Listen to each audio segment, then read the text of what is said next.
तर काही दिवसांपासून दोन्ही राष्ट्रवादी एकत्र येण्याबाबत बैठका सुरू होत्या. शशिकांत शिंदेंनी असं म्हटले. जिल्हा परिषदेनंतर अजितदादा हा महत्त्वाचा निर्णय घेणार होते, असंही शशिकांत शिंदे म्हणाले. दोन्ही राष्ट्रवादींबाबत पवार कुटुंबाने एकत्रित निर्णय घ्यावे, असं शशिकांत शिंदे यांनी म्हटलंय. पक्षाच्या संदर्भामध्ये एकत्रित करण्याच्या संदर्भात काय काय चर्चा करायच्या, त्याच्या 5-7 बैठका झाल्या. 8-10 दिवसापूर्वीच आम्ही जयंत पाटील साहेबांच्या बंगल्यावर बसलो होतो. तेव्हा दादा आणि आम्ही सगळेजण बसलो होतो. आज खरं सांगायला काय माणूस तो हयात नाहीये, पण तो आम्ही काही गुप्तता पाळली होती. मला वाटतं की त्यावेळेला हे सगळं झालं होतं आणि ते झाल्यानंतर आम्ही पवार साहेबांकडे कृषी प्रदर्शनाच्या वेळेला आम्ही सगळेजण गेलो होतो. दादा पण तिथे आले होते. त्यावेळेला चर्चा झाली होती आणि आम्हीच असं ठरलं की आता जिल्हा परिषद पंचायत समितीला प्रचार एकत्र करायचा. सर्रात जिथं होईल तिथे घड्याळा उमेदवार उभे करायचे. जिथं डिस्प्यूट वाटेल तिथे आपण तुतारीवर लढवायचा, असा प्रकारचा निर्णय झाला.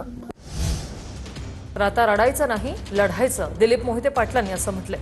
दिलीप मोहिते पाटलांचं हे भावनिक आवाहन. दादा कधी रडत बसले नाही, असंही दिलीप मोहिते पाटील म्हणाले. दादा कधी रडत बसत नव्हते. काल आपण सगळ्यांनी रडू घेतले, आज आपल्याला रडू आवडत नाही. परंतु दादांचे विचार पुढे न्यायचे असतील, दादांचे स्वप्न साकार करायचे असेल तर आता रडून जमणार नाही, आता लढावं लागेल. पिंपरीमध्ये अजित पवारांच्या स्मरणार्थ अजित सृष्टी उभारण्यात येणार आहे. आमदार महेश लांडगे यांच्या प्रशासनाला तशा सूचना आहेत. आमदार महेश लांडगे यांनी प्रशासनाला या संदर्भात सूचना दिलेल्या आहेत. पिंपरीमध्ये अजितदादांच्या स्मरणार्थ अजित सृष्टी उभी केली जाणार आहे.